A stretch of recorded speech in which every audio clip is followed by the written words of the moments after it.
Muy buenas tardes a todos el día de hoy y bienvenidos a una nueva transmisión de este espacio dedicado a la historia y de vez en cuando a otras cuestiones. El día de hoy tenemos un invitado de lujo. Tengo el gusto de estar acompañado por el señor Guido Agostinelli, economista, pero no sé si suena bien decir empresario. Estás dedicado al Sí. mundo empresarial.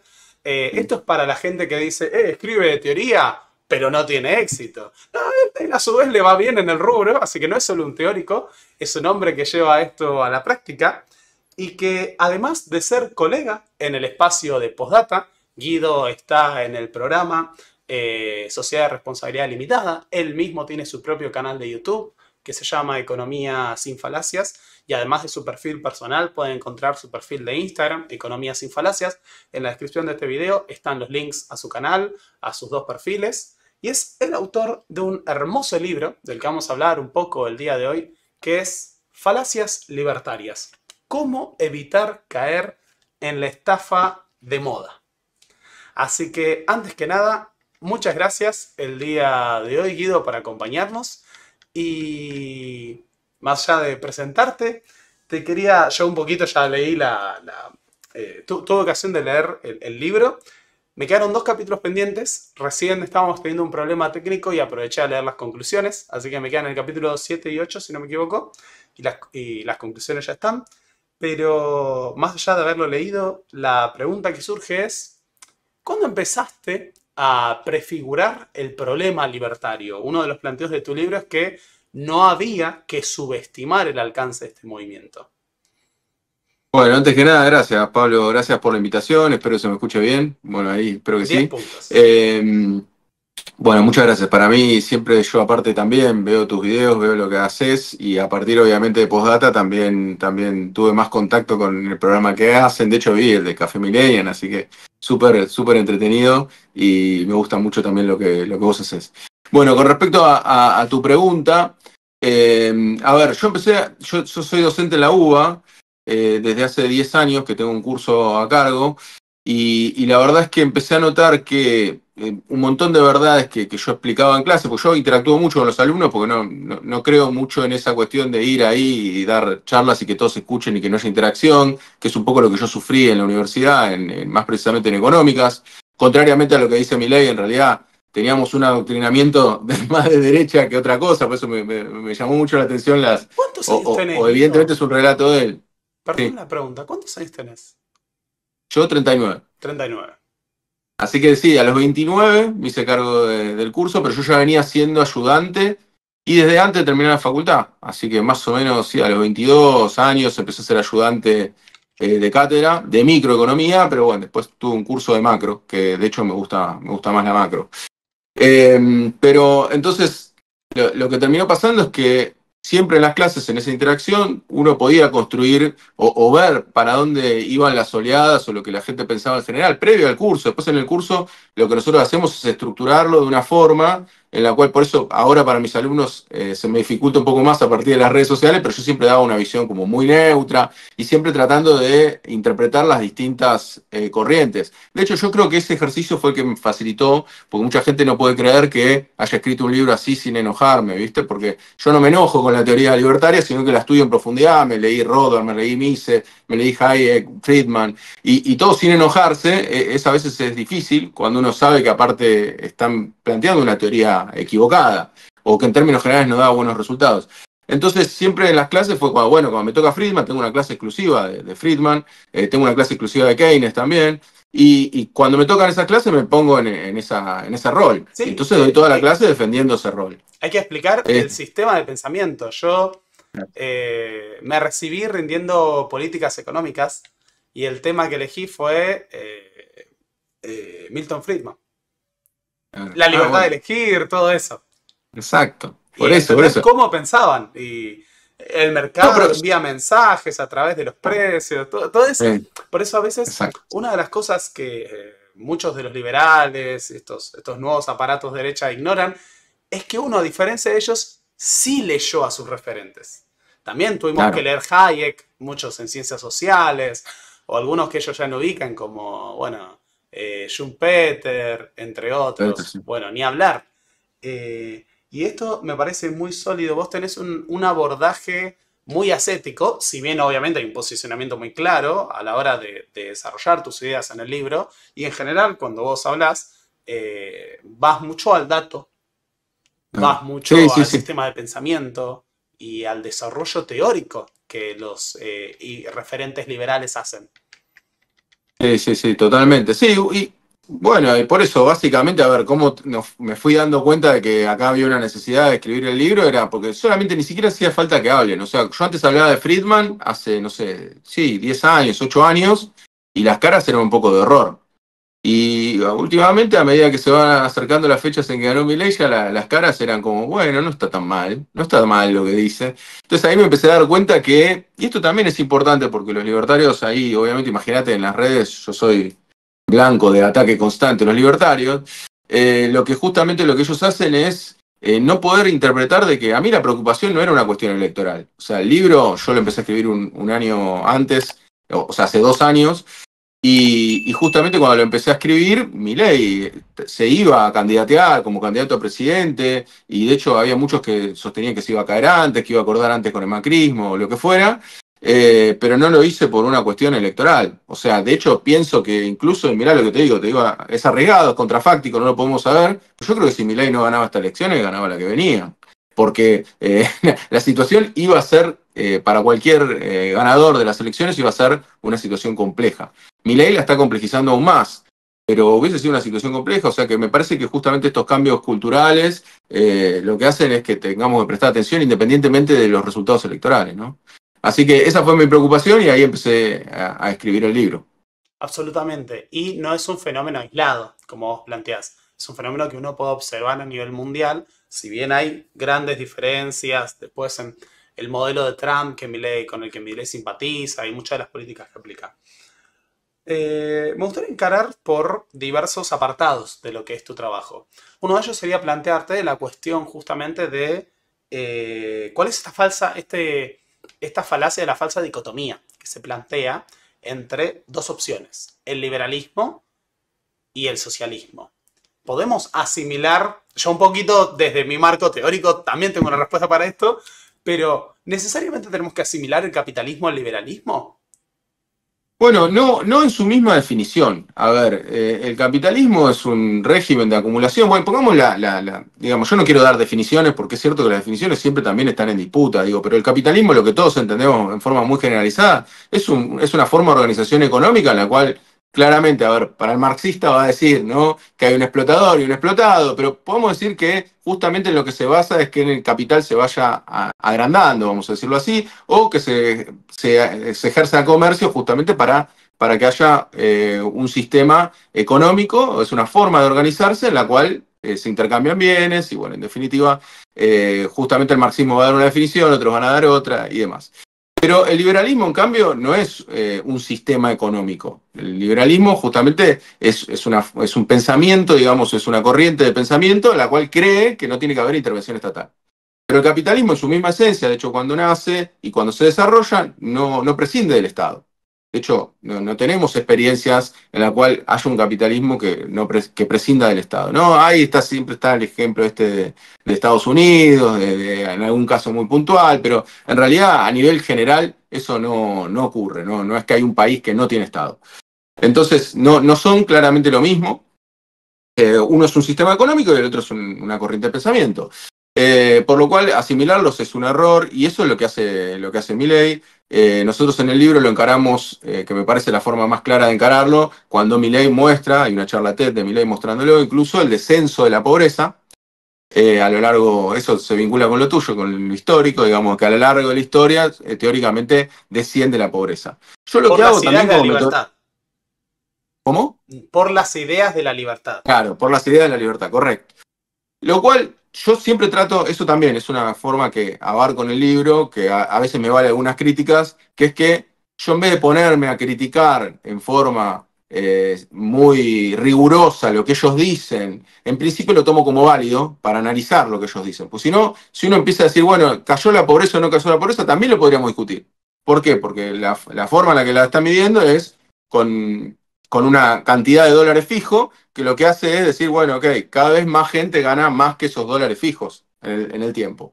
Y en realidad la pobreza sabemos que no es unidimensional, no es por ingresos únicamente, sino que es multidimensional, ¿no? Para que todos entendamos, ¿no? Vos podés recibir $2.000 de ingresos, pero vivir en una casa de chapa y no tener acceso a agua potable, y vos sos pobre de todas maneras.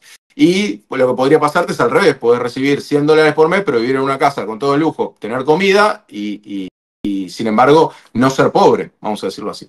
Entonces, este aspecto lo que lleva es que ese gráfico, lo que nos muestra, de Max Rosser, lo que nos muestra es una caída de la pobreza en términos de los ingresos que tienen las personas a nivel mundial, lo Y cual es además, súper objetable. además considera la situación de pobreza en el siglo XIX o en el siglo XVIII a partir del ingreso en dólares como si fuera extrapolable esa medida y como si esas economías no se hubieran basado en otros principios, como por ejemplo la autarquía económica de la unidad familiar. Otro caso que Exacto, vos citás y que me parece interesante es que el mismo ingreso en dólares que se plantea en muchas de las economías desarrolladas están dentro del rango de la pobreza extrema, porque para no ser pobres se necesita muchas veces un ingreso superior en algunas economías a $30, si no me equivoco, diarios, que está muy lejos, por ejemplo, en Europa, de ese ingreso de $2 que se percibe como exacto. necesario para evitar la pobreza extrema. Exacto, También, exacto. Sin lugar a dudas, y que aparte en ese gráfico, justamente lo que, digamos, el gran actor ahí y el que tiene la mayor población a nivel mundial, bueno, ahora está en disputa con la India recientemente, es China, que justamente China lo que hizo fue expulsar la pobreza extrema en su país, por ende eliminó la pobreza extrema. Entonces, lo que quiero decir es bastante tirado de los pelos, obviamente, mostrar ese gráfico. Pero aparte que es bastante tirado de los pelos mostrar ese gráfico, justamente lo que exploramos en el libro es, bueno, pará, ¿debido a qué?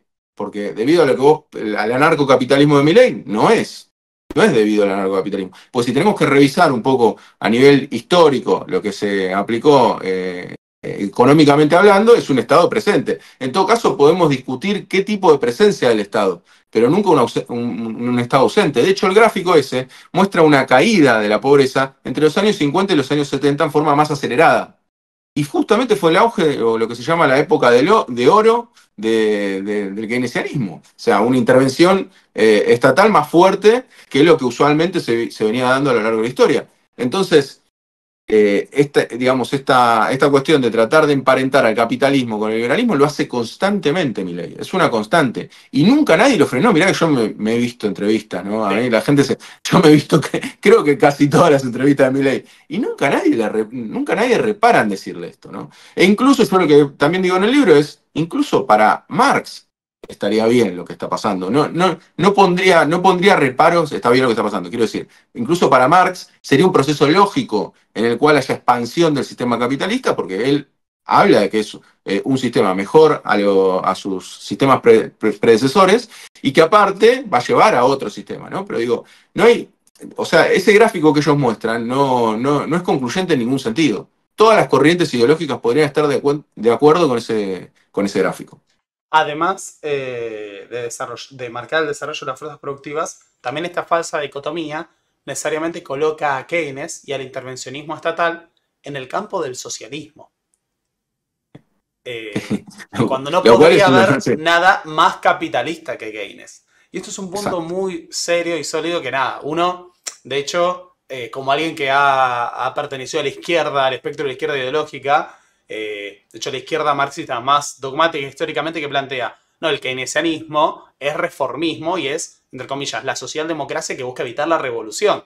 Porque justamente lo que ha asegurado el keynesianismo es la condición de reproducción del sistema capitalista.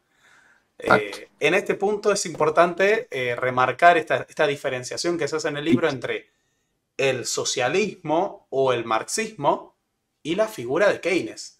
Justamente lo que estaba planteando Keynes era la necesidad de sostener el capitalismo cuando Marx planteaba su abolición. Sí, de hecho te agrego un dato más con Keynes. Keynes habla de la intervención en momentos en que los animal spirits o el clima de negocios está deprimido. Pero él justamente cuando vos llegás al pleno empleo, acordemos que la obra principal de Keynes es justamente la teoría general del empleo, el interés, a lo que vamos es, su objetivo principal de Keynes era llegar al pleno empleo. Cuando vos llegabas al pleno empleo, Keynes no tiene diferencia con otros economistas procapitalistas, vamos a decirlo así. No hay diferencia. Él dice, ok, yo quiero llegar al pleno empleo. Una vez que llego, él no dice que hay que estimular la demanda, que hay que...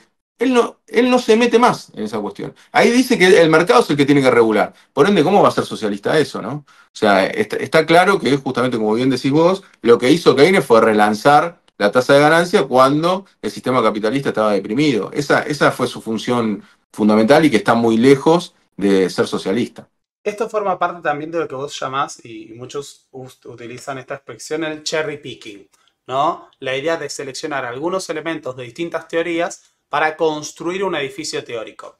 Es lo que ocurre, por ejemplo, con el caso de Adam Smith, que es citado como un referente del liberalismo, pero no en aquellos puntos en donde entra en contradicción con el discurso libertario.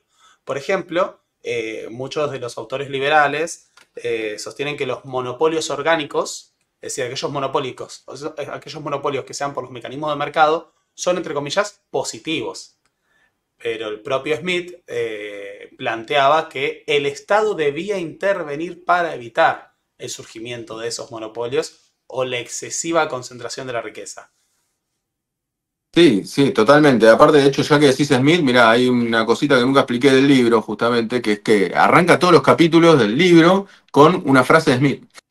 Obviamente una frase en el sentido contrario a lo que plantean los libertarios. Pero sí, sí, Smith, a ver, primero que para evaluar a Smith, justamente hay que ponerse en la época de Smith, ¿no? Esto vos de la historia lo sabés más que nadie. Digo, muy difícil también, porque una vez lo lee a Smith o lee La mano invisible y demás, y dice, che, este tipo, ¿cómo no se daba cuenta de la realidad? Esto no pasa, no sucede, ¿no? Pero en realidad el tipo estaba analizando un capitalismo naciente que era súper virtuoso. O sea, pensemos de la situación en la que estábamos a la que estaba yendo. O sea, Adam Smith vio todas las virtudes, todavía no. Y así todo, llegó a haber algunas consecuencias negativas. O sea, dentro de todo el esplendor del sistema capitalista naciente, llega a haber algunas consecuencias negativas como los monopolios, oligopolios y demás. Lo que hace ahí Milei con respecto a los monopolios es plantearlo en términos de extremo, ¿no? O sea, él lo que en la última charla que dio allá en Estados Unidos hablaba, bueno, si todos tenemos velas, ¿no? Y todos nos podemos iluminar con velas y de golpe viene una empresa, nos da la corriente eléctrica, entonces nosotros tocamos un botón y se enciende la luz. ¿Por qué no puede tener el monopolio? Si nosotros empezamos a intervenir, vamos a intervenir para que las empresas de velas subsistan. Y eso, a ver, de nuevo, ahí sí es agarrar justamente el caso en el extremo. Eso es una falacia del hombre paja. ¿Por qué? Porque nadie está planteando ese escenario. Eso, y aparte eso, ¿cuántas veces ocurre? Cuando nosotros vemos los monopolios, a ver, no quiero dar nombres propios, pero quiero decir, en Argentina, la empresa de cerveza maneja más del 80%, la principal empresa de cerveza maneja más del 80% del mercado. Ahora, qué salto importante dio esa empresa para tener el monopolio de las cervezas? Ninguno. Lo único que tuvo fue que vino una empresa más grande, tuvo más capital y la compró. Fin. No es que me inventó la corriente, no es que inventó que yo pueda tener luz mediante el uso de la electricidad, sino que no es que pasamos de las velas a la luz eléctrica. Entonces, a lo que vamos es, esto es lo que se lleva al extremo. Entonces, él usa esos ejemplos en el extremo para tratar de convencernos cuando en realidad, bueno, esto lo vemos también en redes sociales, en todo, o sea, van absorbiéndose una a otra simplemente porque cuentan con más capital. Entonces, lo que le agrega de valor al consumidor en los términos libertarios es nulo.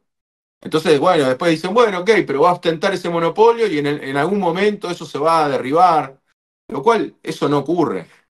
Digamos, no se presentan los hechos que eso pueda ocurrir. E incluso, llegando al caso de la cerveza, ¿cuántas veces probamos una cerveza más rica que la número uno en Argentina? ¿O cuántas veces probamos incluso, hasta puede ser un precio más económico en algún momento? Y sin embargo no prosperan. ¿Por qué? Bueno, porque la inversión logística que tiene esta empresa para poder abastecer a todo el país es inmensa. Entonces, si vos y yo logramos hacer, suponete nos ponemos vos y yo a producir cerveza, hacemos una cerveza rica y barata.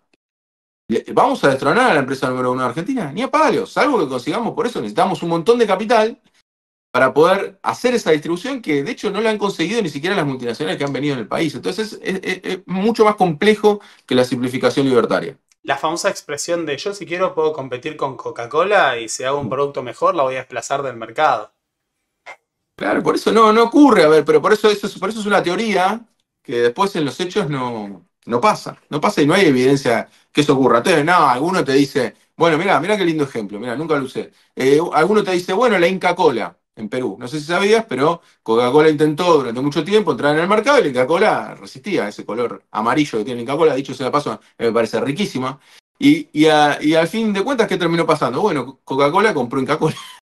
O sea, así se Sí. resolvió la cuestión. O sea que si habían logrado hacer una gaseosa más rica, bueno, finalmente fueron adquiridos por Coca-Cola. Bueno, otro elemento, hay muchos elementos en la construcción del discurso libertario.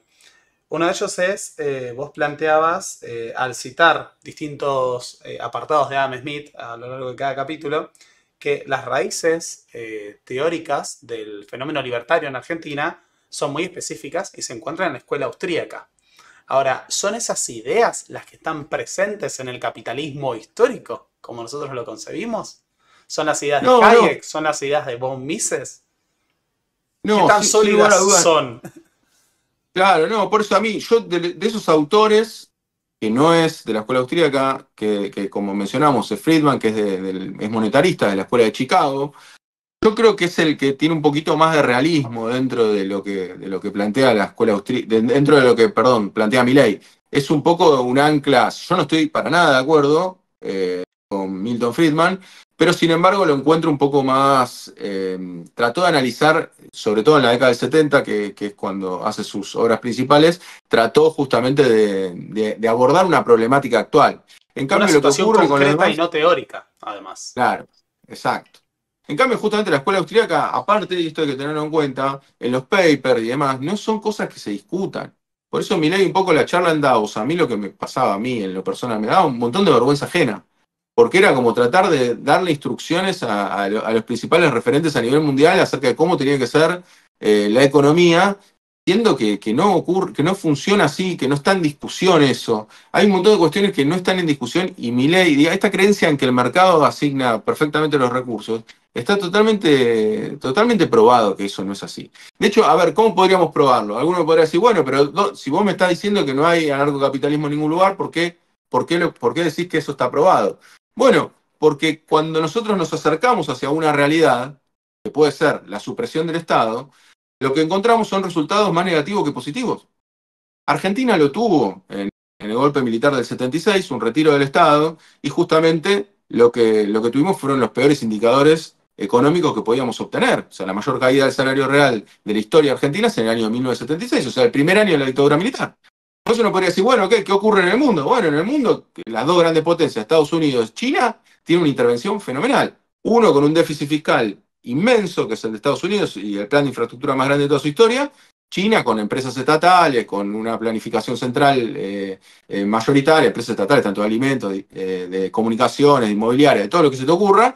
Entonces, no hay ejemplo en las dos grandes potencias. En los países donde mejor se vive, que son los países nórdicos, tampoco. Hay justamente más presión tributaria, lo que ellos llaman presión tributaria. Hay, bueno, en fin, empresas estatales, en fin. Hay un sinfín de intervenciones. Entonces, ningún ejemplo, e incluso, yo lo que exploro en el libro también, es el caso de Singapur. Sí, Que bueno, no, te no iba a sé si lo citar querías. esto con el índice, Ah, primero con... Me dale, encanta, pero para eso primero quería hablar dale. del índice de libertad económica. Sí, Vos en el libro demostrás algunas cuestiones. La primera, que es un dato bastante conocido, no está de más mencionarlo, porque siempre llega alguien que se entera por primera vez, que es que el índice de libertad económica no necesariamente mide libertad económica. correcto. Correcto, Eh, sí, sí, sí, eso es así. Bueno, ahí lo que tenemos es que, claro, Aparecen parámetros, sí, perdón, no, no, no, no, sí, sí, sí, vos, dale. aparecen parámetros como, por ejemplo, la percepción de la eficiencia de los servicios públicos, la percepción de la corrupción, elementos como la seguridad jurídica, el poder judicial y demás, que dan cuenta de que cuando se está midiendo, se miden indicadores positivos en materia, por ejemplo, de desarrollo humano, que suman puntos a los países para que aparezcan mejor posicionados en el índice de libertad económica. Entonces lo que termina ocurriendo es que tenemos países nórdicos con presiones impositivas por encima del 40% o un Estado que participa del PBI por encima del 20% o con servicios públicos muy importantes, gasto público, que aparecen entre las primeras posiciones del índice de libertad económica a pesar de que son muy estatistas y existen montones de regulaciones. Y de la Exacto. misma manera, tenemos países como Estados Unidos, que podrían ser considerados la cuna del capitalismo y demás, que aparece recién en el puesto número 25. Sí, sí, correcto. Bueno, China aparece muy rezagado también atrás. Y es un índice que, a ver, se le pueden achacar muchas cosas, es muy endeble. La verdad que yo cada vez que, aparte de cuando uno explora, encuentra más debilidades. A ver, tu descripción fue tal cual, o sea, lo que hacen es medir cuestiones que no tienen que ser necesariamente liberales, vamos a decirlo así. Que No, pues si además funciona bien la justicia, no es, sí. perdón, no es una organización apartidaria quien construye el índice de libertad económica, es la Fundación Heritage, que es específicamente una fundación que promueve las ideas del liberalismo económico en el mundo. Y no te interrumpo Exacto. más, perdón, Guido. No, está bien, no, pero todo lo que decís es tal cual. Así que justamente, a ver, ¿por qué se le puede criticar de varias maneras? Primero, la cuestión metodológica, que es lo que señalaste vos, que estoy 100% de acuerdo. Le agregaría como condimento justamente que funcione bien la justicia, porque es más liberal, vamos a decirlo así. Justamente aparte, uno tendería a pensar que cuanto más recursos tiene la justicia, por ende, cuanto más gasto público tenés, va a funcionar mejor, ¿no? Vos tenés mejores jueces, mejores pagos, ¿no? Digamos, tendrían mejores, no sé, asesores, gente que lo pueda ayudar, contribuir a la justicia. Cuanto más recursos, en principio, tendría que funcionar mejor la justicia. Y sin embargo, bueno, esto que funcione bien la justicia rankea bien, te hace posicionar bien. Segundo, plantean un promedio simple, no un promedio ponderado. Entonces, nosotros a Milei no lo escuchamos hablar de todas estas cuestiones a lo largo de la elección, resaltando todo lo que vos bien mencionaste, sino que justamente lo que él nos decía es, nos roban con los impuestos, ¿no? Básicamente, y justamente que el mercado se tiene que regular solo, que no tiene que haber, que no tiene que interferir. O sea, que no tiene que haber ni gasto público ni recaudación de impuestos. Bueno, esos dos están en el índice de libertad económica, pero claro, se diluyen entre medio de un montón de otras cuestiones, o sea, de otros indicadores, entonces terminan perdiendo fuerza. Por ende, los países nórdicos que tienen mayor gasto público y una presión impositiva enorme están en los primeros 15 puestos. O sea, los países nórdicos. O sea, que estamos hablando de países que tienen una intervención muy grande. O sea, que realmente el desafío, y de hecho yo algún día, tanto lo digo, yo te digo que algún día lo voy a hacer el real índice de libertad económica y vamos a poner 3 variables, vamos a medir 3 variables de todos los países y vamos a ver cómo nos dan. No hice la cuenta, así que ya anticipo que no la hice, pero es bastante sencilla de hacer igual. Me tengo que tomar un día y lo hago. Que es presión tributaria, es gasto público y son barreras al comercio que están en la OMC, en la Organización Mundial de Comercio. O sea, si nosotros tomamos estas 3 bases, yo creo que ahí agarramos lo que es la premisa libertaria. Entonces, a mí me gustaría ver ahí cómo da ese real índice de libertad económica, porque en realidad todo lo demás que están poniendo es todas cuestiones que son subjetivas. Y ni que hablar que es una percepción de la justicia, ¿no? No es que cómo funciona la Mide la justicia. Porque percepción, que no es un dato concreto ni demás. Que no solo la justicia, de la corrupción, sí, hay montones de elementos que no hacen. Entonces lo que termina ocurriendo es que si vos medís y pones una tabla, además tu propio índice para medir, vos usás este ejemplo. Si yo quiero medir la eficiencia de la intervención estatal y uno de mis índices es qué países tienen el PIB industrial más alto, y sí, si yo tomo ese factor y le suma puntos, siempre me va a dar que la intervención estatal es mayor en los países más industrializados y por tanto más desarrollados. Otro sí, ejemplo, por ende el título está mal, digamos. No tendría que ser el índice de libertad económica, tendría que ser el índice de lo que Heritage quiere que ocurra.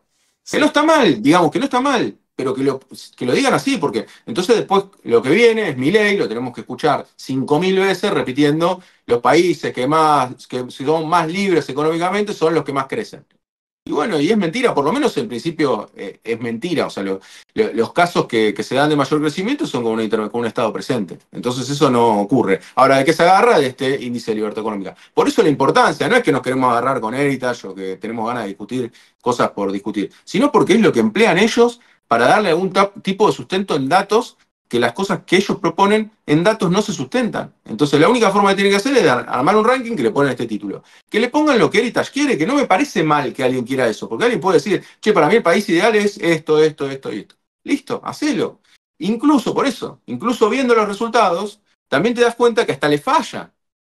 Por eso lo del caso de Singapur. o una cuestión distinta, que es, ¿son aquellos países que tienen un mayor índice de libertad económica los que más crecen? O es más, si tomamos un mismo país, como es el caso de Argentina, ¿el crecimiento va de la mano de la posición que éste tiene en el índice de libertad económica?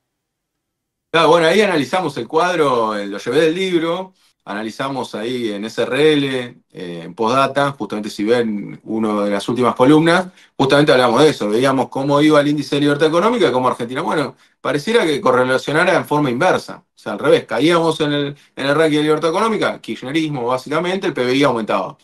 Con Macri subimos un poquito en el índice de libertad económica, el PBI se nos cayó.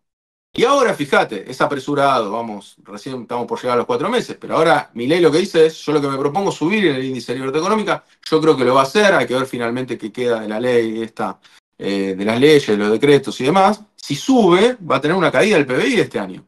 O sea que no se da esa relación en forma directa. Y de hecho, tal es así que, bueno, con China también se ve que está siempre muy abajo y muy mal, y sin embargo China fue el país que más creció en las últimas décadas.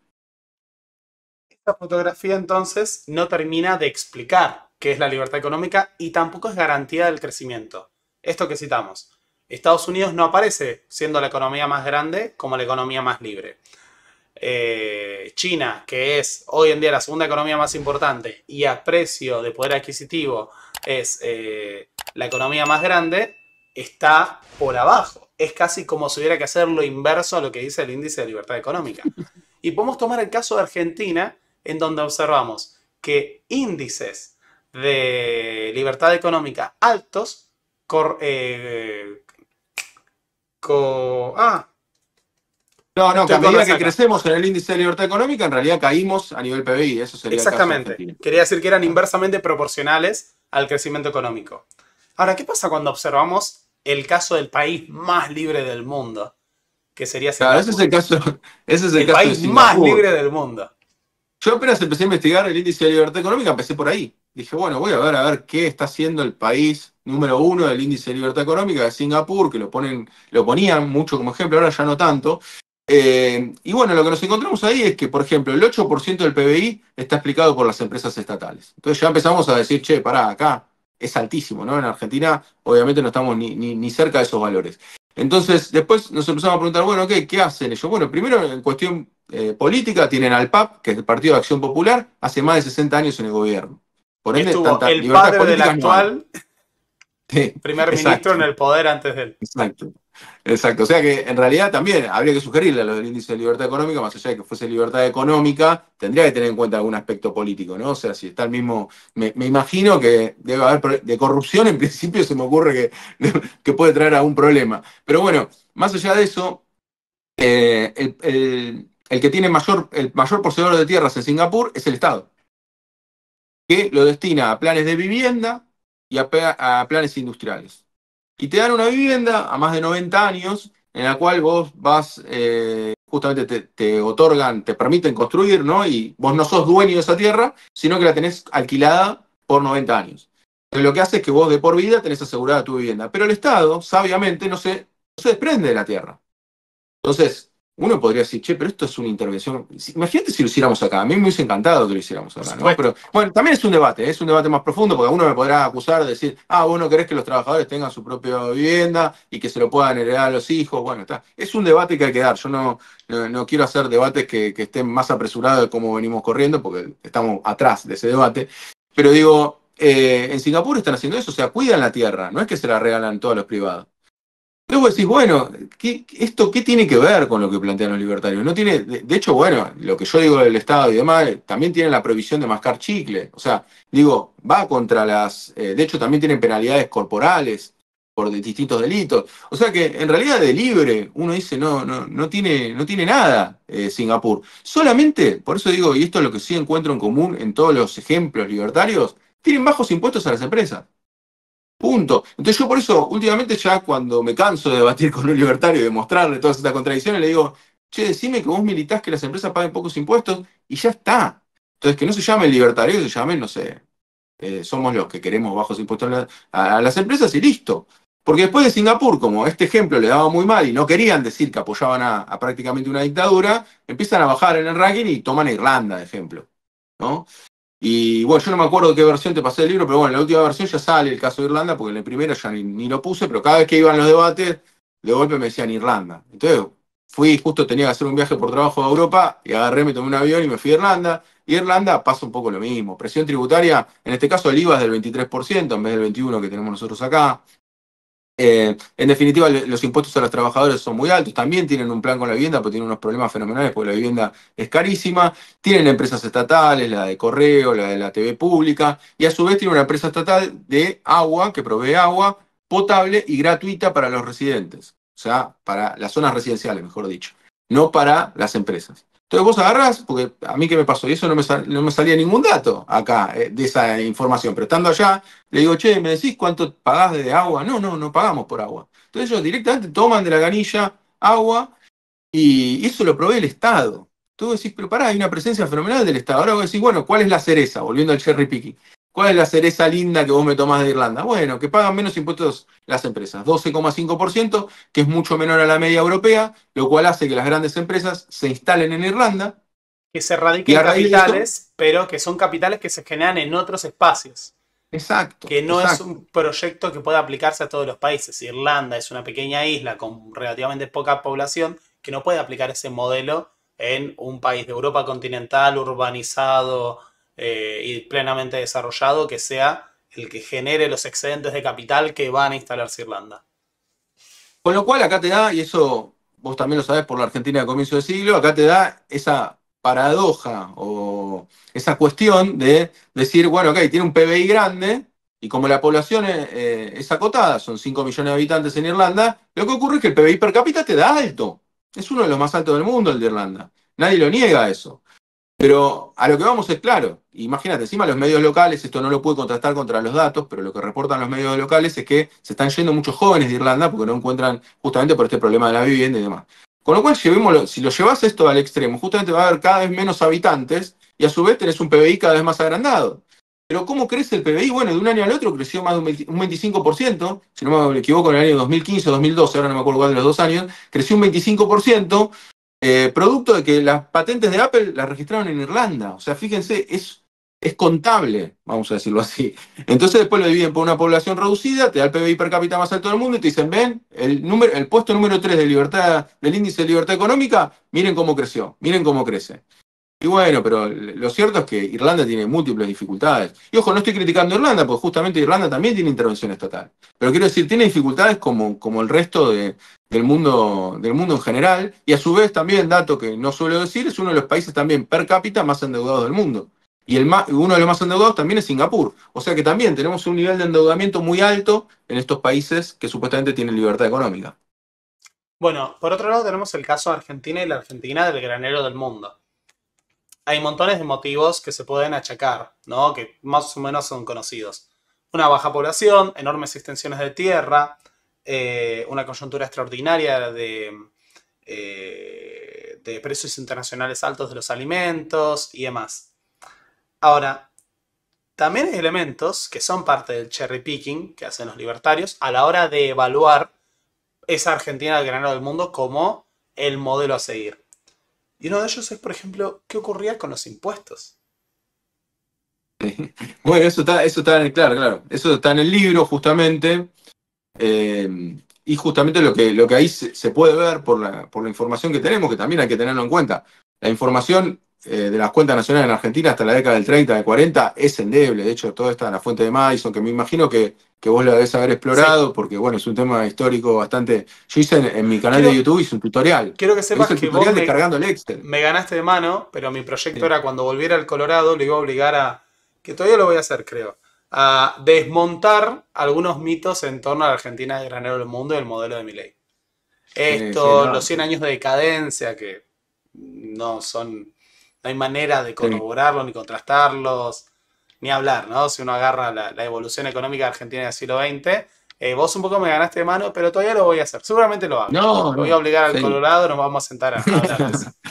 Y ahí lo que tenés, claro, lo que yo hice fue, digamos, directamente puse grabar la pantalla de mi computadora, iba descargando, el Excel está, puede entrar, Madison, Project, lo pueden googlear, se descargan el Excel, y ya ahí se van a dar cuenta, apenas se descargan el Excel, que justamente no está Argentina primera en el ranking de PBI per cápita. O sea, de nuevo, estamos suponiendo que lo que dicen los libertarios está bien, porque para desarmar, ellos no solamente se equivocan en el concepto inicial, decir que la potencia es tener el PBI per cápita más alto del mundo. Por lo cual, hoy, ¿cuál sería la potencia número uno del mundo? Luxemburgo, Liechtenstein, Mónaco. O sea, eso serían las potencias según la misma definición libertaria, ¿no? Y sin embargo, ¿de qué estuvimos hablando? De China, Estados Unidos, ¿no?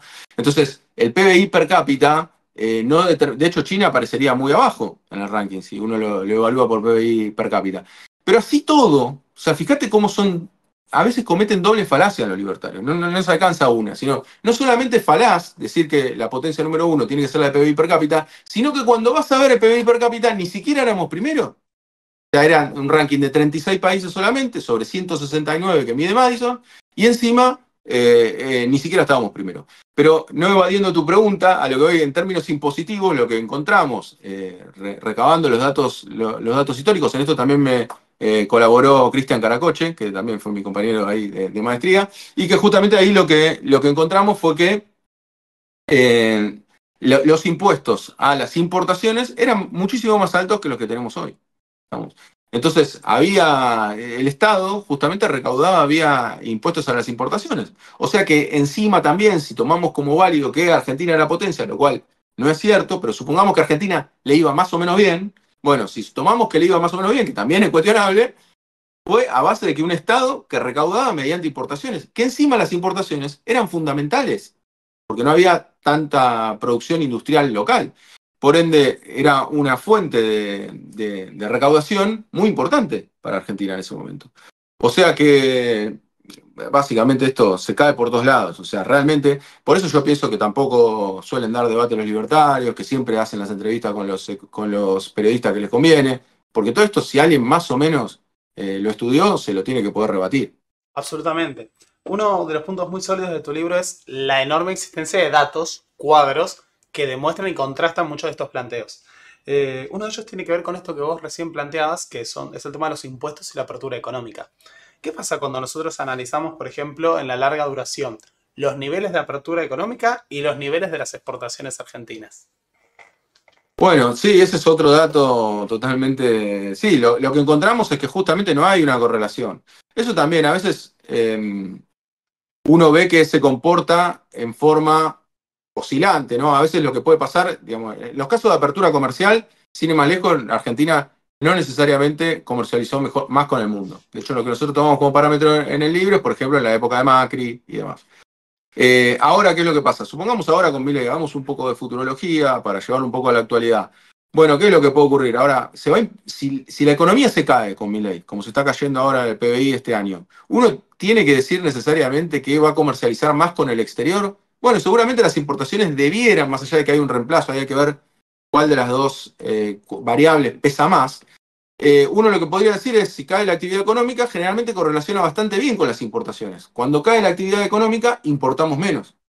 Entonces, decir que cuando me abro al mundo importo o exporto más, eso es falso. No, digamos, puede pasar como no puede pasar. No es que hay una relación ahí de causalidad entre una y otra. Entonces, y esto queda demostrado con los datos de todos estos últimos años. Aparte, sin ir más lejos, tuvimos el ejemplo de la sequía del año pasado. Entonces te cayó el comercio exterior porque ahora van a decir que era porque estaba Alberto Fernández y porque Massa era ministro de Economía. No, ahí lo que pasó fue un evento externo, que dicho sea de paso, también la sequía es producto del cambio climático, también lo programamos en el libro, el cual ellos niegan.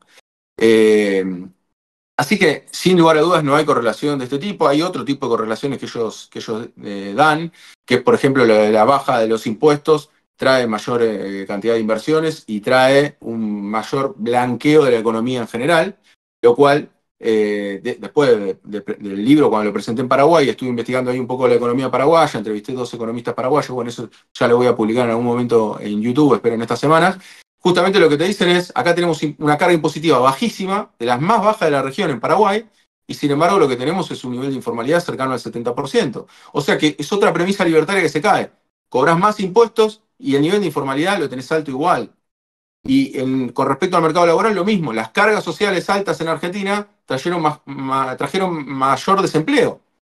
Entonces no existen esas causalidades que nos dan como un mantra y que suenan lógicas, porque eso también hay que entenderlo, porque no hay que pensar que somos todos estúpidos que votamos a Milei, ¿no? Que la mayoría de la gente votó a Milei, sino que suena atractivo. A ver, yo te digo, che, si te cobro menos impuestos, vos vas a tender a formalizar más lo que vos haces. Y vos en principio decís, che, tiene lógica, ¿no? Pero lo que ocurre es que no funciona así, porque depende de otras variables, ¿no? Lo mismo ocurre en el comercio exterior. Depende del clima, depende de cómo esté el precio de la soja internacional, depende de cómo esté tu actividad económica, depende de un montón de cuestiones. Pero ellos tienden a simplificar. Y lo simplificado para alguien que no conoce, compra. Ese es el problema, que compra. Y acá la mayoría de los argentinos compraron este verso. Ese es el problema. Ni hablar cuando, por ejemplo, vemos la cuestión de lo que es la evasión fiscal. Y cómo la evasión fiscal es un problema muy importante en Argentina cuando se habla del tema de la presión impositiva. Y sin embargo, esto contribuye mucho al déficit, aún más incluso que... ay, me olvidé el nombre de este cuadro que siempre te lo citan, que es el del equilibrio entre lo que se recauda. Ah, ¿qué vos decís La curva... del AFER, decís vos? Laffer. Ahí está. Ah, La curva de Laffer. sí. Exactamente. Que es el índice óptimo entre presión impositiva para evitar la evasión y demás. Acá tenemos un problema de evasión muy marcado. Otro tema es cuando comparamos, por ejemplo, la situación de Argentina y sus grandes problemas para el desarrollo con los de los países desarrollados. Alcanza incluso con citar Estados Unidos para ver que el crecimiento del desarrollo económico de Estados Unidos responde más a algo que categorizaríamos de keynesianismo que de liberalismo. Sí, sí, sí, totalmente, digamos. Y acá también hay que hacer una aclaración, porque de nuevo, cada vez que uno discute o intercambia ideas con un libertario, te lo lleva al extremo, ¿no? Bueno, entonces cuando yo explico estas cosas, se me llenan de comentarios diciéndome, muy bien, con el Estado no fue muy bien durante todos estos años, ¿no? Entonces, de nuevo, en el extremo, el Estado, y esto lo repito porque siempre viene bien para que todos lo tengamos presentes también para las discusiones que hay que dar, que es el Estado es una condición necesaria, pero no suficiente para que el país progrese.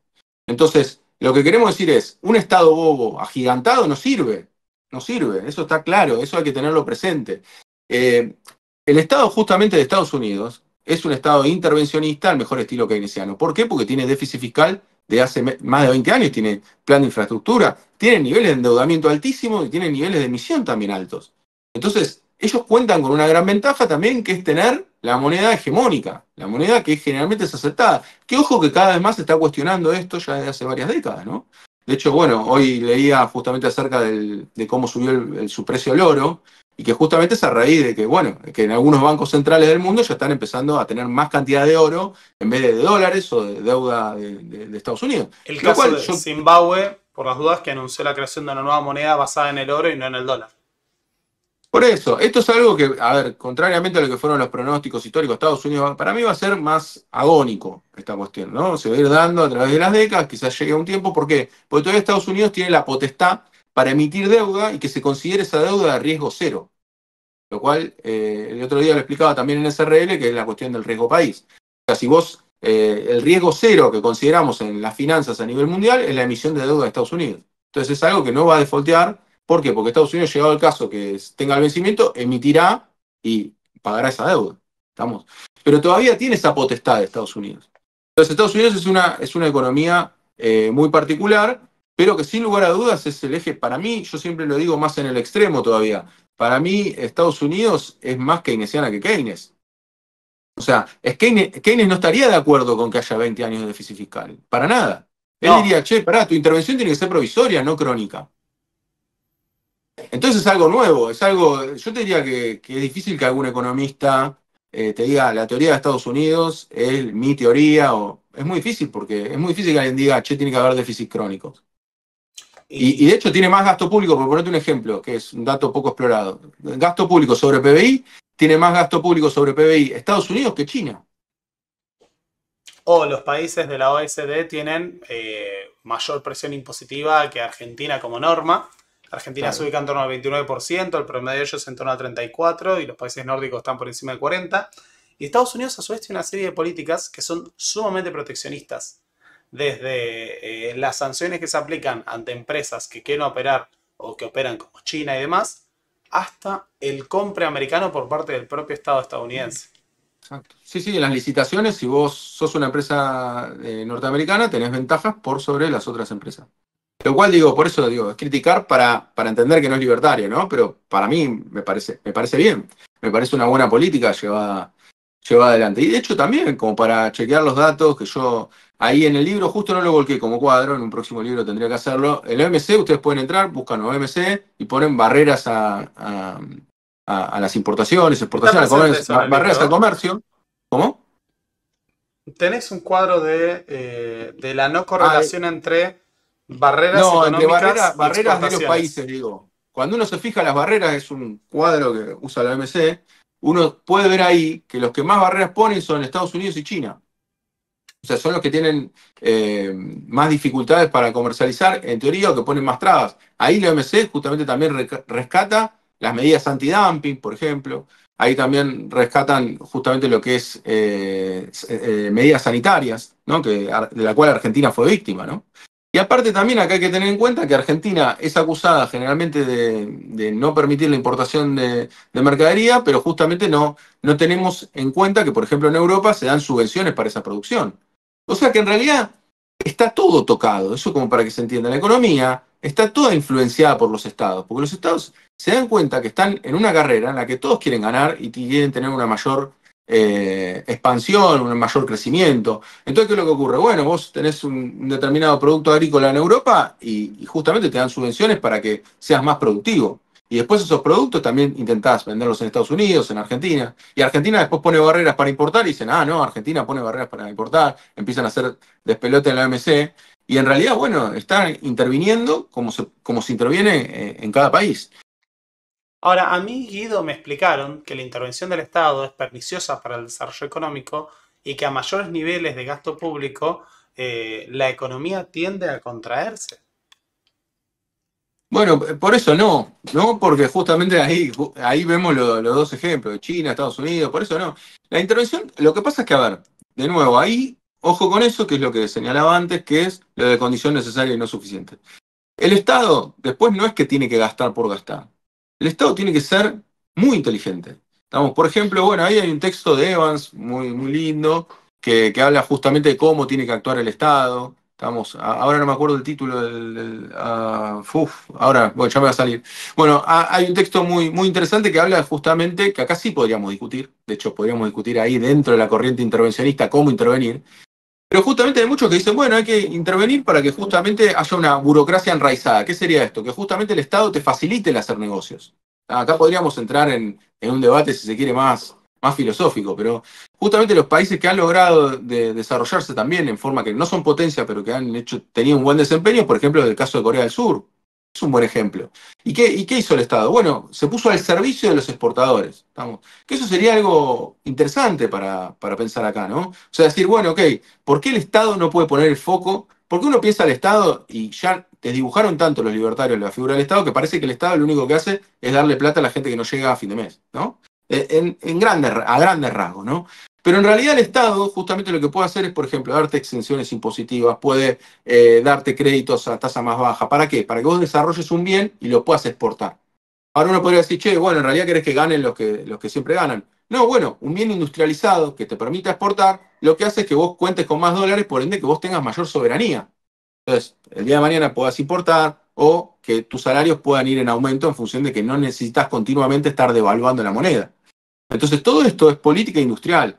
Y eso se puede hacer, o sea, a mí me parece medio inconcebible que las exportaciones que tengamos sean de materias primas y teniendo esas mismas materias primas no podamos desarrollarlas acá, ¿no? En bienes finales. Entonces, esto creo que es el desafío y esto es lo que se tendría que estar discutiendo, porque vos podés estar en desacuerdo, seguramente si traemos 3 economistas acá todos vamos a opinar distinto de cómo hacer esto. Pero a mí me parece que lo fundamental es que justamente el Estado tiene que ser inteligente y darse cuenta y tener visiones de largo plazo de qué es lo que quiere. Pero ¿qué es lo que pasa? Acá también gana un gobierno, gana otro, y todos sabemos que en 4 años todo puede cambiar, ¿no? Y a veces cuando envidiamos, no sé, cuestiones de estabilidad de Chile, ya que ahora me voy la semana que viene, en 2 días me voy a Chile. Vamos a hablar de la Uno dice, minería estatal claro, en Chile. Codelco, exacto, pero no solamente Codelco, que es una empresa, para los que no saben, es una empresa estatal de cobre de Chile, que digamos, ganan los gobiernos de distinta corriente ideológica y nadie la privatiza. Vamos, sigue siendo estatal porque su principal recurso lo tienen en manos del Estado. Sino también hay ciertas políticas que no se tocan. Y eso me parece que es importante plantearlo así, y es lo que da perspectiva a largo plazo. Por ende, si por lo menos los principales actores políticos de Argentina, los principales partidos políticos, se pusiesen de acuerdo en que hay que beneficiar al sector industrial exportador, para que justamente salgamos de esta trampa de estar siempre con falta de dólares, que llamamos el stop and go, o sea, este problema de falta recurrente de dólares, quizás, bueno, podamos aspirar a ser en algún momento potencia o estar un poquito mejor. No sé si potencia, tampoco sé si queremos o si podemos ser potencia, ¿no? No funciona así la estructura del mundo. Claro. Pero sí hay algunos elementos que, por ejemplo, también hacen más allá de la macroeconomía al desarrollo de la economía doméstica. Por por ejemplo, se suele hablar mucho de la cuestión de los impuestos como un robo. Hay un planteo moral que se hace desde el liberalismo libertario del impuesto es necesariamente un robo. E incluso tenemos casos extremos, ¿no? Como vos citás, de aquellos autores que llegan a hablar de la necesidad de que las calles sean privadas, que la seguridad sea privada y sea un bien que se vende en el mercado, entre otros. Eh, ¿Cómo podríamos decir, ¿no? En un argumento rápido que, por ejemplo, los impuestos que se utilizan para las obras públicas incluso fomentan el desarrollo económico? Sí, a ver, la obra pública sin lugar a dudas fomenta el desarrollo económico. Dicho sea de paso, también en Paraguay justamente lo que me decían, que tienen este estado súper reducido, lo que me decían es nosotros necesitamos obra pública. Dicho sea de paso, también fui a Córdoba, fui a los dos municipios que ganó la Libertad Avanza de Córdoba, ganó en otro en Chubut, y fui a entrevistar a los intendentes, va a salir próximamente también el video de eso, que justamente ¿sabés lo que me encontré como anticipo de la entrevista? Igual después ahí se van a ver las entrevistas, es que justamente los intendentes libertarios me decían que necesitaban obra pública. O sea, para que entendamos un poco el contexto. O sea, la obra pública es central, no solamente porque a veces uno tiene esa visión porteñocentrista de decir, bueno, que también hace falta, digamos, en definitiva, pero digo, en el interior es más necesario todavía. Entonces, la obra pública no solamente dinamiza la economía a nivel de lo que planteado por Keynes, ¿no? En momentos de depresión, la obra pública, ¿por qué es importante? Bueno, porque la obra pública toca muchos sectores. Entonces, de esa manera, es lo que llamamos la capilaridad, ¿no? De esa manera, si vos demandás obreros, no sé, vidrio, metales, todo lo que cemento, todo lo que uno se le ocurre para la obra pública, en realidad porque obra pública también incluimos viviendas, en definitiva, todo lo que sea aeropuertos, bueno, todo lo que sea, en definitiva, estructura del Estado, lo que haces es que cuantos más sectores tocas, más se amplía, más se dinamiza la economía. Entonces, la obra pública es central para esto. Pero aparte de todo esto, pongámonos una visión al revés. Por eso yo siempre trato de hacer el ejercicio no de tener una sola visión, sino de por lo menos agregar otra más. Para el empresario, es mejor que haya obra pública. O sea, vos necesitas que, incluso para lo más básico, para exportar soja, vos necesitas que la ruta esté para Facilita la vos. logística, que haya Claro, la puertos, que haya logística. O dragado sea, de las vías fluviales. y ahora está frenada la obra pública. O sea, es un escándalo lo que está pasando con respecto a eso. Me parece que es un escándalo bastante duro, como el de la universidad, esto que esté congelado también, las partidas universitarias, es un escándalo. Así que, en definitiva, la obra pública sirve, la obra pública es necesaria para que justamente se desarrolle el sistema capitalista, e incluso te diría cualquier sistema. Sí, Digámoselo a la URSS también. Digamos. O sea, es necesaria la obra pública para que se desarrolle cualquier economía. y de hecho podemos ver incluso en las series históricas cómo se da una correlación entre la inversión estatal y el desarrollo económico y el crecimiento. De hecho, justamente gran parte de las medidas contracíclicas que se han planteado a partir del keynesianismo, que es más de lo que le han explicado Keynes, Milley y esa enemistad absurda con las ideas del keynesianismo, es justamente la necesidad de suplir las falencias del caos del mercado. Uno de los principios básicos de la ideología liberal hoy en día es esta cuestión del orden espontáneo. Esta idea de que el mercado tiende a beneficiar al que mejor produce, a construir una normalidad basada en la libre competencia que beneficia a los consumidores. Y está siempre esta noción, que no me quiero equivocar, no me acuerdo si es de Hayek, la fatal arrogancia, Sí, esta noción de que la idea de que se puede regular desde la mano del Estado es una arrogancia absoluta porque supone que un solo centro de poder puede tomar esas decisiones. Hay montones de experiencias que demuestran lo contrario.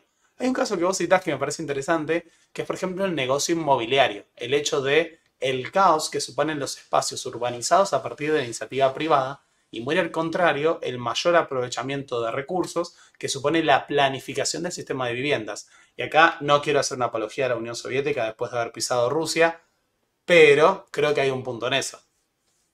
sí, sí, por eso yo tomo el ejemplo de Londres, pero digo, cualquiera podría hacer el ejercicio de pensar en un barrio virgen, vamos a decirlo así, sin edificios y demás, y decir, bueno, ok, ¿quién invierte? Che, va a haber una plaza.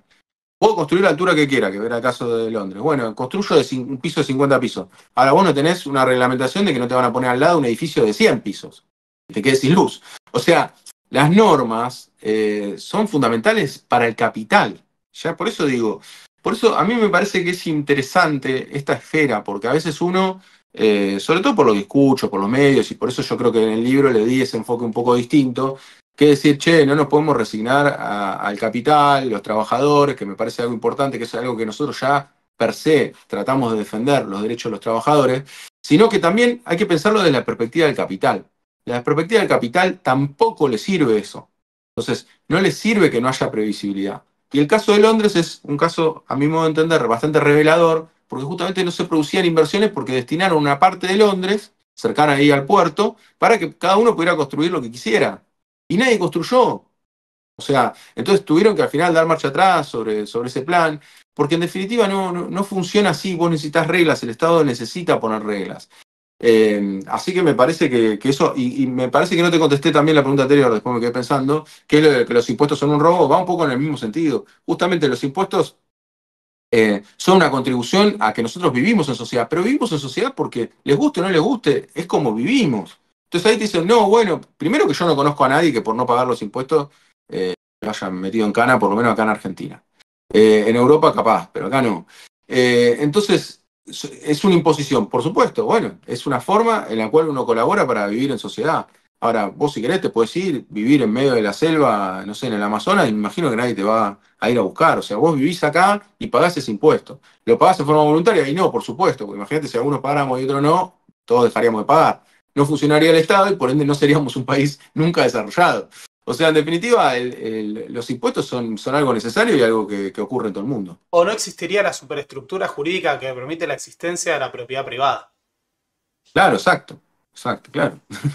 O sea, bueno, pero por eso ahí están los minarquistas que te dicen, bueno, la justicia y la seguridad, ¿no? Fíjate, las dos cuestiones que justamente protegen al capital o a la propiedad privada. Entonces, Ay, bueno, te dicen, no, bueno, yo soy minarquista. Por eso también dice Milei que es minarquista. Ahora, en los hechos, pero anarcocapitalista filosóficamente. Bueno, tampoco, no alcanza, ¿no? Y eso está claro, si no tenemos la educación, no tenemos la salud.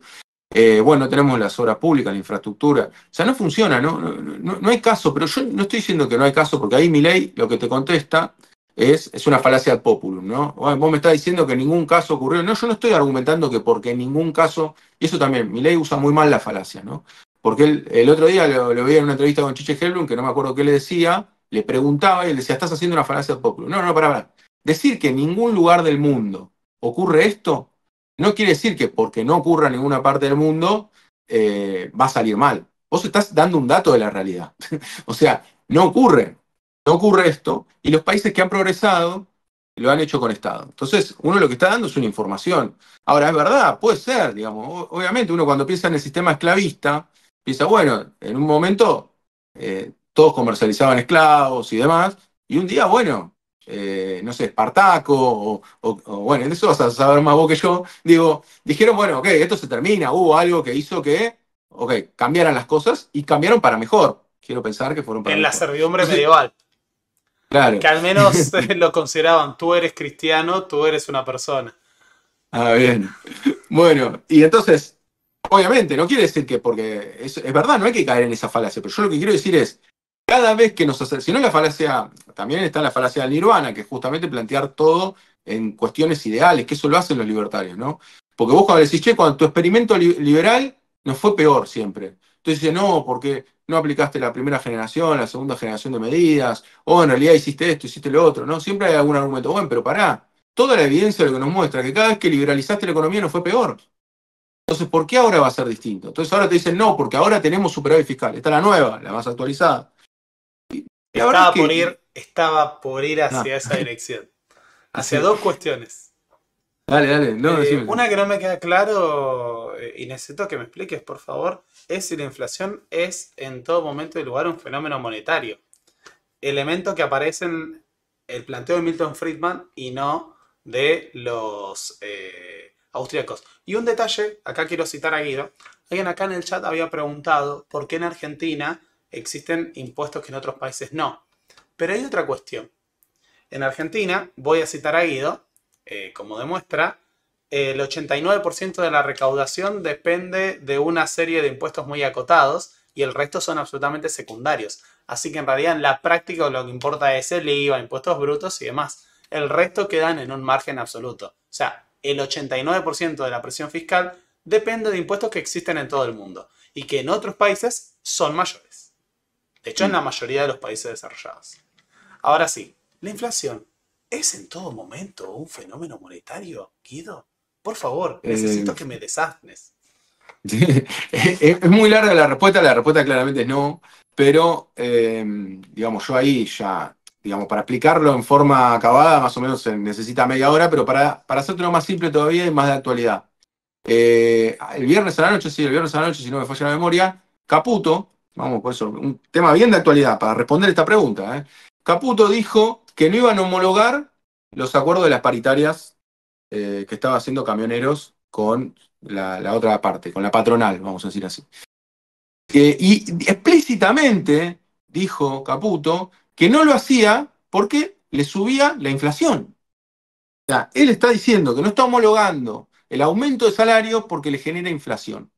O sea, entendamos, o sea, él liberalizó todos los precios de la economía, porque liberalizó todos los precios de la economía, las prepagas nos aumentaron, los alimentos, todo. Cuando vamos en la góndola de supermercados, se dispararon los precios. Él lo único que hizo fue juntarse hace un mes para decir, che, se le fue la mano, pero ninguna ley, ninguna traba real a eso que estaba ocurriendo. Y sin embargo, cuando los asalariados acuerdan, encima acuerdan, no es que están diciendo hay un paro y entonces a raíz de este paro no vamos a firmar si no nos dan este porcentaje. No, acuerdan con la contraparte un aumento mayor de salario, él dice que no lo va a homologar, o sea, que no lo va a autorizar el Estado, vamos a hablarlo liso y llano. El Estado, que tiene la potestad de homologar los acuerdos que se dan entre el sindicato y la patronal, no va a firmar, porque dice que es inflacionario. Entonces, o que se ponga de acuerdo Milei con Caputo, o ya no se entiende nada, digamos, o realmente piensan distinto, lo cual me llama la atención, el ministro de Economía de Milei diciendo esto. Con lo cual es toda una mentira. Primero es mentira que entonces la inflación Es es, producto únicamente de la emisión. eso es producto de la emisión. Si ellos la emisión dicen que la tienen pisada y que no van a emitir más. O, si están diciendo eso, sostienen eso, ¿qué te importa cuánto se va el salario de los camioneros? No entiendo. O sea, es inexplicable. Pero el problema ¿cuál es? Que la entrevista se la hace Johnny Viale. Entonces, ahí no hay repregunta.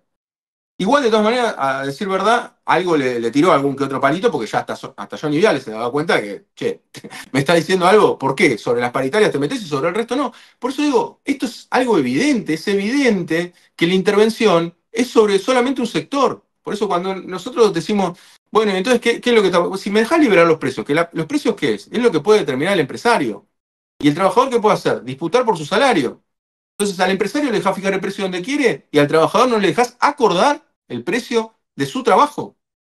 Es me parece, digamos, que ahí quedó muy en evidencia. Yo cuando veía la entrevista decía, acá el votante libertario que lo votó en forma genuina, porque hay un montón que lo votaron en forma genuina, no porque querían un ajuste, punto, o porque, no sé, le cae mal la gente de bajos recursos o que piensa que hay mucha gente que vive del Estado. No, hay gente que realmente cree en estas ideas y piensa que realmente es lo mejor que los precios se establezcan libremente sin la intervención del Estado. Bueno, no entiendo qué pueden responder a esta situación. Honestamente, no entiendo qué pueden responder. Entonces, en definitiva, no, la inflación depende de muchos factores. Depende de muchos factores que puede ser tanto el aumento de los precios internacionales, por ejemplo, el caso más típico que uno puede dar como ejemplo es aumenta el precio del petróleo, aumenta el precio de los combustibles, aumenta el precio de los combustibles, como vivimos acá en Argentina, y en todo el mundo, lo que va a ocurrir es que aumenta el precio de todos los bienes. Entonces eso te lleva a que vos podés tener inflación porque aumentó el precio del petróleo. En Argentina tenemos una incidencia. De hecho, cuando vos tirás la serie histórica, esto también es un dato interesante que está en el libro, cuando vos tirás la serie histórica y vos ves con qué correlaciona más la inflación, te llevas la sorpresa que no es con la emisión monetaria, sino que es con la variación del tipo de cambio, o sea, con el dólar. O sea, lo que trae la mayor disparada de precios son las devaluaciones. ¿Esto quiero decir que el tipo de cambio es el que determina la inflación? No. Estoy diciendo, sin lugar a dudas, es un ingrediente más de todos los ingredientes que pueden interferir en que uno aumente los precios. Entonces ahí te vas a discusiones que no terminan nunca con los libertarios, que es justamente entonces te dicen, no, bueno, pero en realidad vos ahí lo que estás diciendo es el cambio de precios relativos y no la inflación, ¿no? Entonces te empiezan a decir eso. Entonces les digo, bueno, ¿pero qué es la inflación? Y bueno, es la caída del precio de la moneda que se da por la diferencia entre la oferta y la demanda monetaria. Ah, listo, entonces me está dando una definición tautológica. O sea, para los libertarios siempre la inflación va a ser un fenómeno monetario porque la inflación es monetaria, digamos, en la misma definición de inflación, según ellos. Después no se reflejan los datos. Sí, Porque cuando porque vos por vas a los ejemplo datos, tenés el fenómeno de que la inflación puede ser mayor en los sectores que están más concentrados que en los sectores en donde hay mayores niveles de competencia. bueno, ahí lo que ellos te dicen, Alimentos también es otro caso en Argentina. claro, claro, ahí lo que ellos te dicen es que tiene cierto grado de verdad, ojo, hay que matizarlo, que en realidad los oligopolios o la concentración en realidad lo que busca no es generar inflación, sino tener una mayor tasa de ganancia. Entonces vos lo que haces es un salto discreto y fijar los precios más altos, pero no que no te genere una inercia inflacionaria. Ahora los datos que muestran que en realidad los sectores más concentrados, en los periodos de inflación, yo te cito el caso de la cerveza porque fue mi tesis de maestría, Ah, no sabía vos que lo que había ves es sido. que está... Ahí hay además un gusto personal. Juro. No, ya dejé hace rato de tomar cerveza. Después de hacer la tesis creo que no tomé más. Bueno, en lo que es la inflación, si vos tomás el sector cervecero, lo que es la inflación post-convertibilidad, o sea, 2003, 2013, yo terminé la tesis, o sea, 10 años tomé de 2003 al 2013, vos lo que ves es que la inflación aumenta y que el precio de la cerveza aumenta por encima de la inflación. O sea que los sectores concentrados tienen el poder de fijar el precio arriba incluso que los periodos inflacionarios.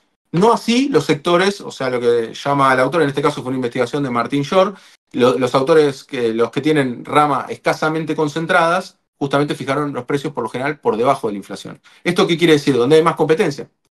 Por ende, la salida, una vez más para decirlo, la salida justamente se da como en Alemania, como en Italia, como en Japón, bueno, como en Estados Unidos también, que es estimulando las pymes. O sea, en eso sí estamos de acuerdo con la regla de mercado, por lo menos yo sí estoy de acuerdo con la regla de mercado. ¿Qué es? Ok, si vos me ponés, yo tengo la suerte de ir por mi actividad que vos mencionabas, pyme, tengo la suerte de ir a una feria de alimentos una vez por año, que se hace en Alemania o en Francia.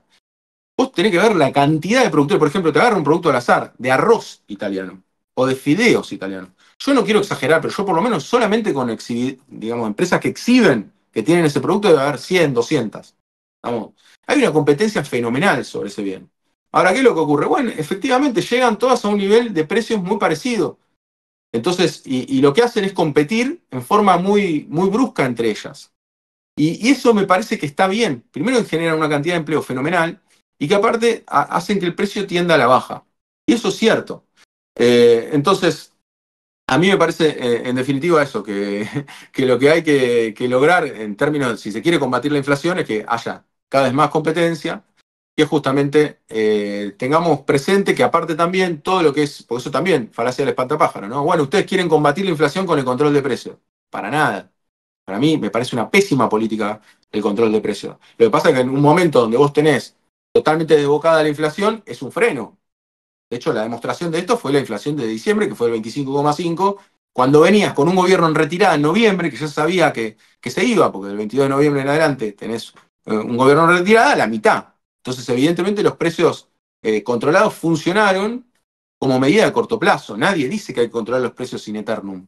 Me parece que justamente lo que vos tenés que lograr es un nivel alto de competencia estimulando a las pymes para que compitan y que el precio tienda a bajar. Esa es la salida con respecto a la inflación. Sí, de hecho hay muchos procesos de desarrollo económico en otras regiones, como no sé, el caso del sudeste asiático, en donde se dieron procesos de crecimiento y desarrollo en base a pymes industriales, con protección estatal. Exacto. Ahora, ¿qué es Eh, lo que va? Pará, ¿esta premisa la toma el gobierno? Sí, dice, bueno, ok, es verdad, la competencia lo baja. ¿Qué dice? Bueno, liberemos la importación. Entonces liberan la importación, entran los bienes importados, destruyen la industria local, y bueno, después sí van a competir, vamos a tener posiblemente una baja de precios, lo que llamamos siempre el silencio de los cementerios. Entonces sí, claro, lógico, sin industria van a empezar a competir los productos importados y efectivamente puede ser que baje la inflación con este método. Lo que pasa es que lo que tendríamos que generar es nosotros internamente esa competencia. No que vengan las empresas de afuera a hacer una guerra de precios locales. Hay un punto que me está quedando muy pendiente, que es el del déficit. Hay una Sí, obsesión constante por el déficit. Pareciera que la inflación es producto del déficit que se da a partir de perdón, la inflación es producto de que el Estado emite para compensar el déficit. El déficit es una obsesión que aparece a lo largo de la historia. De hecho, además está remarcar que las crisis del 2001 son un marco de políticas antidéficit que tendieron a la contracción de la economía, lo cual solo agravó los problemas macroeconómicos de la Argentina. Dos puntos. Uno, ¿es incompatible el crecimiento con el déficit? Y segundo, ¿el keynesianismo sostiene que hay que mantener el déficit por siempre? El déficit es intrínsecamente malo, es una herramienta, muchos puntos hemos abierto. A ver, primero, como dato de la realidad, que todos lo pueden consultar. Una buena fuente de consulta es datosmacro.com, porque toma datos oficiales y ahí pueden consultar un poco las fuentes. El 80%, si ustedes tienen el listado ahí en esa página, van a tener que el 80% de los países tienen déficit fiscal. Entonces ya arrancamos con un problema. ¿Es tan necesario? Bueno, en principio, la inmensa mayoría de los países tienen déficit fiscal. Después, con respecto a lo segundo que vos marcabas, es Keynes planteaba que los déficits tenían que ser provisorios para reactivar la economía. En un caso puntual, que es cuando la actividad está deprimida, no en cualquier caso. Porque puede ser una actividad la cual venga creciendo. A ver, vamos a decirlo así. Me decís, habría que hacer políticas keynesianas con China creciendo al 9%, y yo te diría, pará, no hace falta, porque posiblemente estimules a la inflación. Ya está creciendo, deja que siga así. En todo caso, podés seguir haciendo políticas estatales, obviamente, de justamente organización económica, pero viene creciendo bien. Ahora, cuando vos tenés un país que está en contracción, justamente ahí podrías estimular mediante políticas keynesianas la actividad económica. De hecho, sin lugar a dudas, si Milei lleva adelante esta cuestión del déficit cero, llega al superávit fiscal como él quiere llegar, lo que te diría en primer momento, y que sé que le molestaría a cualquier libertario, es vos acá aplicás política keynesiana y haces estrago. Ahí sí se va a disparar la economía para arriba. ¿Por qué? Porque justamente está muy deprimida la economía con este superávit fiscal. O sea, en definitiva, no es incompatible. Lo que vos siempre tenés que tratar de entender, y eso es cierto que los mercados miran eso, los mercados, no pensemos tanto en el mercado financiero, sino también quienes vienen a invertir para la producción y demás, es que vos no te descontroles con el déficit. Porque ahí está el debate, ¿no? Ok, ¿cuánto déficit es bueno? 2, 3, 4%. ¿Cuánto es? ¿Cuál es el límite? Bueno, no está determinado. No está determinado, no hay una fórmula matemática que diga, che, hasta este déficit es tolerable y hasta este no. Y entonces ahí entramos en los grises y ahí es donde se complejiza. Lo que vos tendrías que tratar de mostrar es que ese déficit de alguna manera vos lo vas a poder cubrir. De alguna manera, ya sea con deuda o con emisión monetaria. ¿Con emisión monetaria generás inflación? Bueno, yo siempre digo también eso, porque no te lo contesté en la anterior. Genera una mayor presión sobre los precios. Yo no estoy negando esa relación. ¿Por qué? Por la misma ley de oferta y demanda. Si vos hagamos producción de remeras, vos tenés la misma demanda de remeras, si yo empiezo a producir más remeras, ¿cuánto va a valer la remera? Bueno, menos, por la ley de oferta y demanda. Entonces, el valor del dinero va a tender a la baja. Yo lo que no creo es una relación exacta entre esas dos cosas. Pero más allá de eso, lo que quiero decir es, el déficit fiscal es una herramienta, como bien nos adelantabas vos, para justamente tratar de reactivar una economía. No es una herramienta en cualquier momento. O sea, si vos tenés un déficit fiscal crónico y tenés un crecimiento de la economía y vos ahí estimulás con más déficit fiscal, bueno, ahí podríamos ver que seguramente tengas algún problema o traigas aparejado algún problema de inflación, y hay que ver si incluso no terminás perjudicando tu crecimiento económico. Pero en definitiva sí, es una herramienta, no es algo que haya que aplicar todo el tiempo, sino hay que tratar. Pasa que, bueno, el frenar es difícil y es difuso también cuándo frenar, ¿no? Sin lugar a dudas, tenés que frenar cuando tenés pleno empleo, cuando tenés plena ocupación de los recursos. Eso es lo que te decía Keynes. Ahora, bueno, el pleno empleo, sabés que se considera más o menos entre el 2 y el 3% de desempleo, porque eso es lo que llamamos en economía desempleo friccional, o sea, quien deja un trabajo para buscar otro. Por ende, bueno, ok, si vengo al 4% de desempleo, al 5% de desempleo, ¿tengo que frenar? Bueno, ahí es más materia de debate, vamos a decirlo así. Pero tenemos otro caso que es qué ocurre cuando tenés políticas antidéficit que resultan contractivas. Porque de la misma forma que el déficit no siempre es negativo, porque es una herramienta, el superávit puede ser contraproducente. Sí, totalmente. De hecho, como lo plantea el gobierno, esa es la crítica que, por lo menos mi crítica central a cómo está buscando el superávit del gobierno, que es a través de, y eso es lo que vengo mostrando mucho, eso más que nada en Instagram, los cuadros y demás, trato de meter un poco de información de eso, cómo se está cayendo la recaudación. Al 15%, arriba del 15% en marzo, si la inflación da más o menos el 12%, va a dar esa caída en términos reales. lo cual es una caída enorme de la recaudación. Por las dudas, Entonces, remarquemos, va a haber superávit, pero es porque además el Estado está ingresando mucho menos a sus arcas, claro. pero está gastando aún menos de lo que ingresa. Pero en términos absolutos lo que supone a veces es una recesión o una pérdida de la capacidad del Estado después para utilizar recursos en otras cosas, que es lo que se expresa en recortes en salud, recortes en subsidios que terminan perjudicando el bolsillo de la mayor parte de la población. Y si vos tenés una estructura impositiva que tiende a ser regresiva y que cobra menos impuestos a los más ricos, mientras recortás servicios a los más pobres, lo que estás haciendo es básicamente una transferencia de ingresos. Exacto. Sí, sí, sí. Y aparte, también tengamos en cuenta el recorte, cuando uno ve los 2 primeros meses, de enero y febrero, el superávit fiscal mensual, que también hay que tener en cuenta. Superávit fiscal siempre lo medimos en términos anuales, ¿no? Esto siempre ellos reinventan toda la forma de medirlo y ahora se supone que estamos con superávit porque lo estamos midiendo mensualmente, cosa que no es usual. Pero más allá de eso, en lo que les dio superávit fiscal en enero y febrero fue producto de que no ajustaron las jubilaciones como debieran haberse ajustado. Si se ajustaban las jubilaciones como por la inflación o por la pérdida que habían tenido, no daba ese superávit fiscal. Entonces ahora dice, bueno, ok, ahora parece que a partir de 2 meses al final no termina de quedar claro cuánto van a aumentar las jubilaciones, es producto de que lo que van a hacer es quitar los subsidios a la energía y al gas. Entonces, uno dice, che, pero podrían hacerlo más tenue el aumento del gas y de la electricidad, que se va a 300, 400% de aumento. Bueno, no, porque si no quitan eso, justamente no les va a dar superávit fiscal, porque no pueden dar los aumentos de jubilaciones, que en realidad no es un aumento, digamos, es una recomposición parcial de las jubilaciones, porque no les cierran las cuentas. Pero en definitiva, ¿hay otra salida para llegar al superávit fiscal? Sí. De hecho, bueno, en el caso de Néstor Kirchner estuvo mayoritariamente en su gobierno, hubo Hubo superávit fiscal, superávit. hubo superávit. Eh, Vos el, podés, vos podés lograrlo mediante el crecimiento de la economía.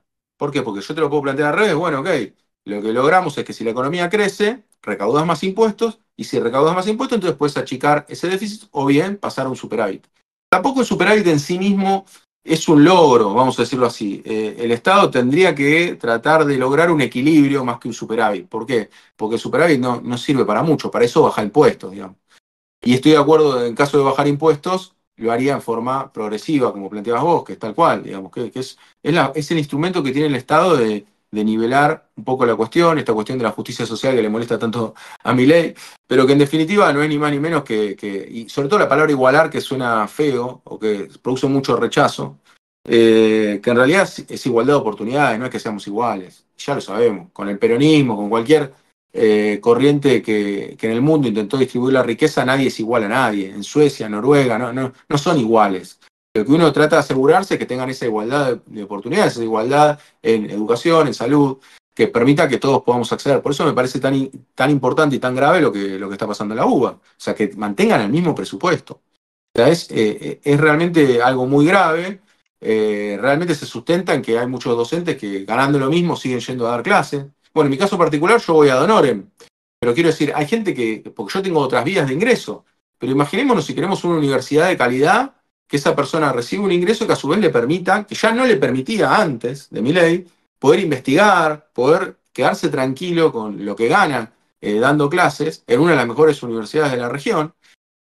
Imaginémonos ahora que gana lo mismo que el año pasado. O sea, tiene que salir a hacer otras cosas. ¿Qué calidad académica va a quedar, no? ¿Qué va a poder dar ese docente con su investigación y demás, con la infraestructura de la universidad? ¿Cómo va a ser al mismo precio volando la inflación arriba del 200%? Esto es algo realmente catastrófico, a mi entender. Y me imagino, ¿por qué señalo la universidad? Porque me imagino que hay muchas personas de buena fe que lo votaron, que justamente se tienen que dar cuenta que esto ya supera todos los límites, e incluso me parece que dentro de la derecha no debe haber gente contenta con que se desfinancie la universidad, porque después no nos podemos quejar del país que tenemos, ¿no?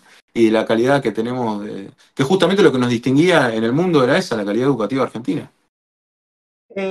tendremos que ir redondeando. Yo te he robado mucho de tu... Es un placer escucharte, quiero remarcar esto. Y leerte, por favor, recomiendo mucho la lectura de Falacias Libertarias, cómo evitar caer en la estafa de moda, porque esto lo había comentado antes de esta charla, pero es un libro que puede leer cualquiera, no hace falta que estén dedicados a las ciencias sociales. Es sumamente didáctico, tiene montones de ejemplos, sostiene todos sus puntos en base a ejemplos empíricos con datos, con comparaciones, no se agarra de una sola cuestión, no hace un cherry picking, así que lo recomiendo mucho. No sé por qué yo creí que este era de Editorial Planeta y no estoy haciendo propaganda, pero al revisarlo de nuevo me encontré que es de Sikus, eh, pero lo recomiendo mucho. Guido, ¿podríamos decir que es más complejo?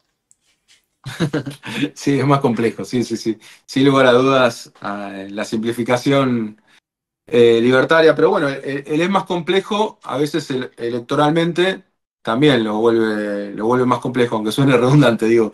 Quiero decir, la simplificación de las ideas me parece que le trajeron un buen caudal de votos, me parece que permitió que mucha gente que, que estaba alejada de la política o de la economía, explicado así sencillo, pueda funcionar bien. Lo que tiene la escuela austríaca, aparte de ser muy teórica, es que suena totalmente razonable. Por eso con el libro, yo en las presentaciones del libro, que hicimos un montón por todo el país y demás, yo trataba de mostrar los argumentos, que ahora ya dejé tanto de hacer tanto hincapié en esto porque estaba la cuestión electoral, ¿viste? Que justamente te decían, bueno, pero esto suena sencillo, lo de la compra y venta de órganos, por ejemplo, ¿no? O la de la intervención en el mercado de trabajo para negociar entre partes, ¿no? Esta cuestión de igualdad entre las partes para negociar suena muy atractivo, uno lo proyecta en la cabeza y dice, bueno, che, la verdad que, ¿por qué interfiere el Estado acá? Y justamente lo que te das cuenta es que hubo una época donde el Estado no interfería en el mercado laboral, por ejemplo, y nos fue peor. Entonces, es cuestión de repasar un poco los datos, y los datos en serio, no como repasamos el índice de libertad económica, que es un dato muy artificial. Así que sí, es más complejo, es mucho más complejo. Ya. Gracias absolutas, Guido, por haber venido el A día de vos. hoy. Para aquellos que todavía no lo siguen, invito a que se suscriban al canal de Guido, Economía sin Falacias, a que lo sigan en Instagram, a que lo sigan también en Guido Agostinelli, en Economía sin Falacias. No sé si en Economía sin Falacias ahora trabajas con alguien más, y yo me estoy yendo para abajo porque tengo un problema con la silla. Pero bueno, ya no me voy a levantar por ahora, voy a hablar desde acá. Ahora soy bajito. Lo que te quería preguntar es, ¿hay alguien más en Economía sin Falacias ahora? O no sé si te estoy quemando, quizás te estoy... No, en economía sin falacias, por suerte, eso también hay que tenerlo en cuenta. Tenemos, yo no sé, no sé si me autorizan a dar los nombres, mirá lo que te digo, pero no, Ah, colabora no, mucha no, no. gente. No, colabora mucha gente tanto en la edición de videos, en los textos. De hecho, los textos también piensen.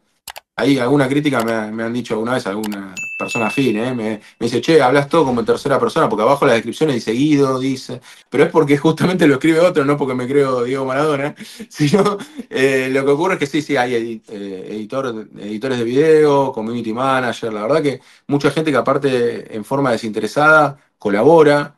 Bueno, ahora Flor también está colaborando. Bueno, en fin, definitivamente bastante gente que está dando una mano en falacias libertarias porque un poco se sienten interpelados por todo lo que nos está pasando y porque aparte hay que tener en cuenta, no lo mencionamos acá, y esto a veces provoca que algunos se enojan, pero para mí hay una batalla cultural que por ahora se viene perdiendo. Así que es importante, o sea, no solamente mostrar el absurdo de las ideas libertarias, sino que encima son mayoría. Comunicarlas.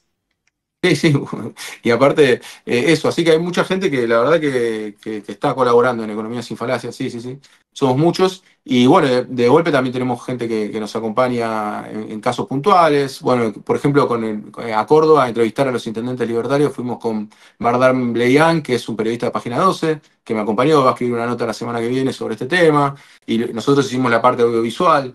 O sea, en realidad va generando que mucha gente se suma. Bueno, en Paraguay se entrevista a dos economistas paraguayos, ahora que voy a Chile voy a entrevistar a dos economistas chilenos, un poco para tratar de entender. Pero sí, es bastante, vamos a decirlo así, en términos muy colaborativo, lo que es economía sin falacias. Está muy bien. No, Bueno, yo como también lo es, pregunto por ejemplo, SRL, ahí en Postdata también, también, lo ahí pueden seguir en ponemos todo el SRL todos hombro. los miércoles a la noche que tiene una columna. La semana pasada estuve hablando del mercado laboral en Paraguay. Muy buena porque justamente es una buena demostración de cómo la desregulación no contribuyó a disminuir la informalidad, sino que al contrario, y a la caída del salario, entre otros aspectos. Así que nada, es un placer enorme tenerte, Guido, acá y muchas gracias por haber venido el día de hoy.